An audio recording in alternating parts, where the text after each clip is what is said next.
Hello and welcome back to the channel. Today we're finding out how many elephants we need to defeat Stockfish. The elephant moves like a knight and a rook. Let's get started with game number one. Alright, game number one, we're going to start with exactly one elephant and add one for each game until we do defeat Fairy Stockfish. Now, as you can see, when I click on the elephant, it can move in an L shape like a knight, or it can move up and down or across ranks and files like a rook. We'll start by developing the only piece we have on the board, which you'll notice is actually 8 by 10, which was unfortunately a necessary adjustment for us to actually be able to play with this fairy piece. We're met with e6. I guess we'll continue to develop our strongest and only piece. Queen to g6. We'll go ahead and just sack the elephant right away and shuffle the king around. We've managed to get rid of the queen, but that's about all that we've managed to do before this pawn will inevitably promote and checkmate us. Now, in the last episode, I actually forgot to show at what point we had an advantage, meaning you can turn on the evaluation bar and actually see how many elephants you need to have an advantage. With that, we lose game number one. Let's go ahead and add an elephant.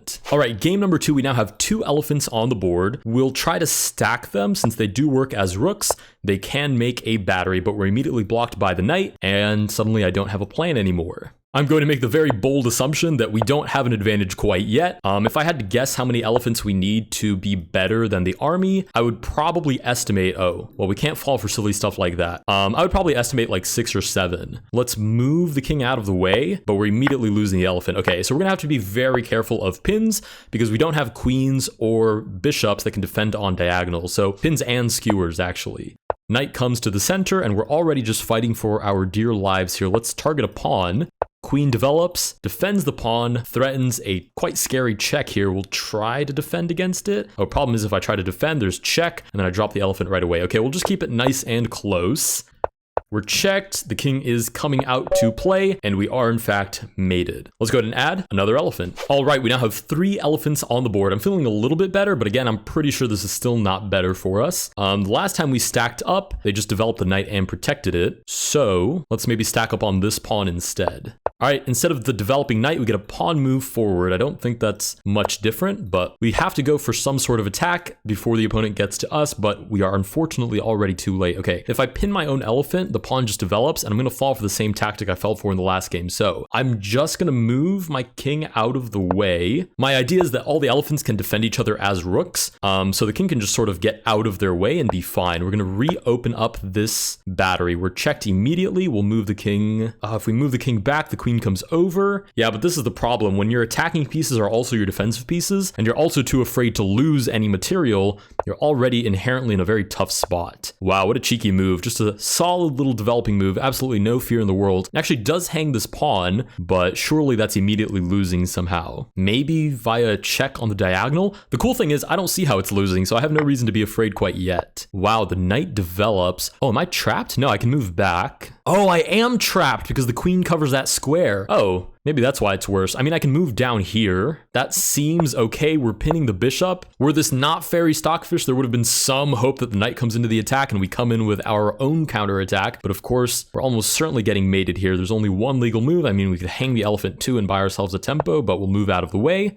And we are in fact mated. Okay, 3 elephants wasn't enough. Let's go ahead and move on to 4. All right, we now have 4 elephants on the board. I'm feeling much better, but I still feel like my king is very exposed, and these elephants aren't fast enough to get into the attack before Stockfish can just develop with some easy checks and pretty much put our king on the ropes. We're still going to try for an attack. Last time, again, we doubled up, the knight developed. We've also tried doubling up here, but the pawn just moves forward. The problem is I don't see any squares that are weaker than c7 and f7. Or I apologize, I guess d7 and g7, because technically this is the a file. Yeah, unfortunately, I just don't see any squares weaker than that. So I'm gonna try for the same idea, even though I know full well exactly what's coming my way. Let's make the ultimate elephant square. Almighty, all-powerful, unstoppable. Okay, we get pawn forward, and it's already looking quite stoppable. We'll just hang out here for a second. I mean, here's the thing. I can hang out and wait for Stockfish to come and hunt me down like a tiger stalking its prey, and I know full well it's gonna be capable of doing that. My other option is to absolutely go haywire and like quadruple stack my elephants and just go for a crazy sacrifice. But the problem is I would have 4 attackers, the opponent would have 3 defenders. I mean, I guess technically it could work. And frankly, that's way more exciting than waiting for a 3000 plus elo bot to come and hunt you down. Okay, this is actually really interesting as well, because if I quadruple stack, there's actually a skewer here as well, and they can trade off their rook for one of my elephants. So I guess I'll just sneak back and defend the back rank. Oh my goodness. Bishop comes out, absolutely absolutely brilliant. The elephant doesn't actually cover the square because the knight defends the bishop, so it's actually a protected skewer. It's so interesting because if you bunch all your pieces up, they fall victim to these easy little tactics, but if you spread them out too far, then your king is butt naked in the middle of the board, and that's usually not a good idea against Stockfish. Okay, we're gonna sack the elephant because at least it gives way for us to capture here, which I can feel pretty confident is not going to defeat Stockfish because this bishop is protected, this pawn is overwhelmingly protected, and there really are no diagonal attacking ideas. Wait a minute, is this not just completely free? Oh, this is the terrifying thing about Stockfish, because if you see a free rook when you're playing against Stockfish, huge red flag, something weird is going on. Okay, let's see. If I take, Stockfish will probably play check because that's the only forcing move that I can see. Oh, that's disgusting. Oh, that is so gross. Because here's the thing, were Stockfish not to play check, I'm threatening mate. Even if the queen moves out of the way, it's still mate because my elephant covers that square. But the problem is if I take, yes, that check is horrendous. If I cover with the elephant, I just lose it. If I move the king out of the way, the rook comes into play. And suddenly the fact that I have mate and one on the board actually doesn't matter at all, which is so insane. But okay, I'm not going to just lose an elephant, so I guess I'll develop the king to the only square that it has. There's the rook with the check. I can go deeper into the position, and somehow that actually feels better than crawling back. Because if I crawl backwards, I guess there's just check. I move over. Actually, maybe that's, oh, if I move backwards, there's check right here. I see, I move over. The elephants don't do anything to defend diagonally, so the queen just swoops in, and it's probably forced mate in a couple of moves. But then again, moving into the center just looks absolutely terrible as well. King shuffles over and mate. So unfortunately, I really have no choice but to move backwards, right? The queen comes in. If I block with the elephant, I only buy myself a tempo, so I'll just move the king out of the way once more.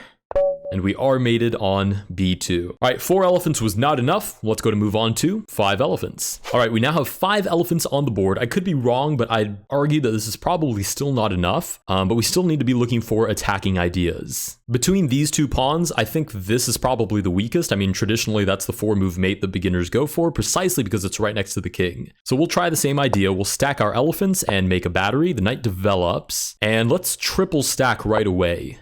We get knight developing again. The sacrifice is tempting, but it's probably not effective quite yet. So we'll bring more elephants into the equation.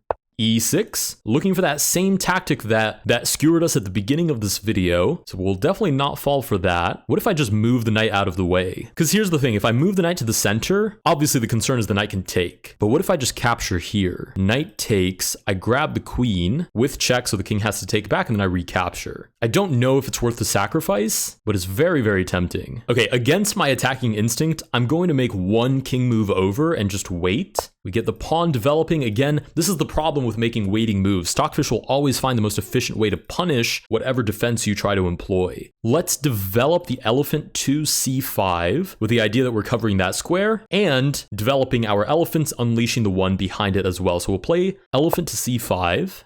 Bishop comes out, covers this file, hits the elephant that's in the battery, and I'm wondering if I can't just take. Because it's check, obviously we lose an elephant for a knight, we take back with check again. If the king moves out of the way, that's ravaging, so Stockfish has to sack the queen, and I'm tempted not to even calculate further than that. Let's just go ahead and sack the elephant with check. Stockfish takes back with the pawn, we'll take with check again. And Stockfish, whoa, actually pause there for a moment. Before sacking the queen, we take again with check. And the king comes to the middle of the board. Now, I don't know if this is enough material to win, but I will admit this feels much better than the previous game. So we have to be at least near the point where we have a significant advantage over Stockfish. Now, it would probably be overkill to sack this elephant just to grab this rook, so I should probably move him back in some sort of defensive manner. Let's play here. Wait a minute. Oh, I almost fell for another one of these sneaky forks / pins / skewers. That one specifically would have been a fork on the diagonal. And with these pieces, I don't work well on the diagonal. So I'm just going to move back. I'm not going to overcomplicate my position. Oh, you've got to be kidding me. Okay, it's not the end of the world because we do get 2 pieces for an elephant. But if you swap the elephant for a queen, and I would argue they're probably about the same value, usually 2 pieces for a queen is not a good exchange, but we have no choice but to take. Pawn comes out to strike at the elephant. We only have 2 elephants left. I don't know if this is enough material to pull away with a win. We will play a retreating move. And I'm going to kind of hope the fact that these pieces move like a knight will give us some sort of maneuvering advantage. The 2 rooks come out to play, and the problem is I can definitely defend both sides of the board if I retreat both of my elephants, but then what's the point of having an elephant if they're just going to play defense the entire game? So let's play some offense. We get checked, we'll move out of the way. Checked again. Oh, and then we crawl forward, just get skewered and lose one of our elephants. Okay, no choice but to move forward. Wait, are we getting mated here? Oh my god. Oh, that's so gross. Oh, that's criminal checkmate. Oh, and we do get checkmated even with 5 elephants. Let's go to move on to 6 elephants. All right, we now have 6 elephants on the board. This has to be sort of the territory where we're at least equal, if not better, in my opinion, because we can stack up so many elephants at the same time and immediately attack the king. So we'll start by stacking. We do get knight to f6. And my question is, how do I punish that move immediately? I'm not totally sure that I can, but I will develop another elephant and target this other pawn. Knight to c6, rather d6, but you get the idea. Let's stack more elephants. The thing is, if we don't get an attack going before Stockfish develops its pieces, then we're pretty much toast. Is the sacrifice worth it? Takes.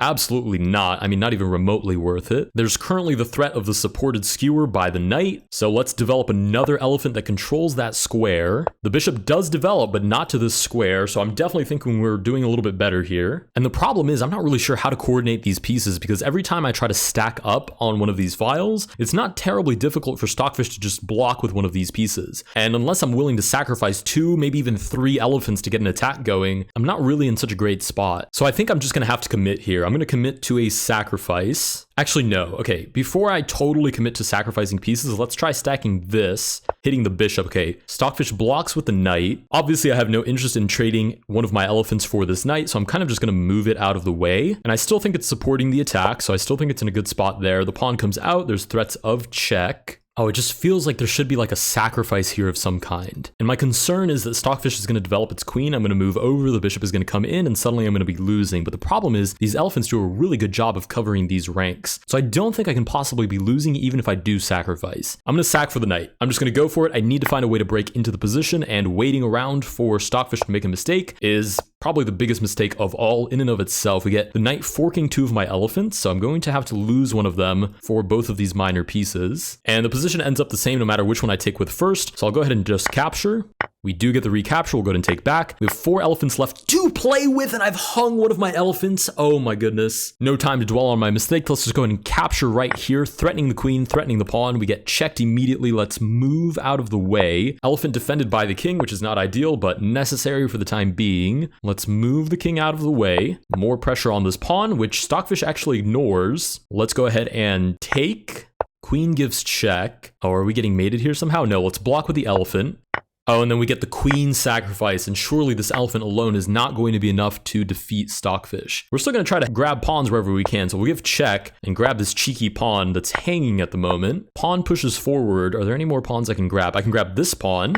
Okay, but how am I going to stop this pawn without committing the elephant? At which point, once I commit this elephant to stopping the pawn, it's basically just my king by himself playing. But I have really no choice here. Right, I'm going to force Stockfish to find a way to dislodge my elephant, but it's probably quite easy with the bishop, right? It moves the pawn out of the way, looking for bishop a2, dislodges the elephant. At that point, I have no choice but to sacrifice it for the pawn, and it should be pretty much game over. Oh my goodness, disgusting skewer just to totally put the nail in the coffin. Let's move the king out of the way.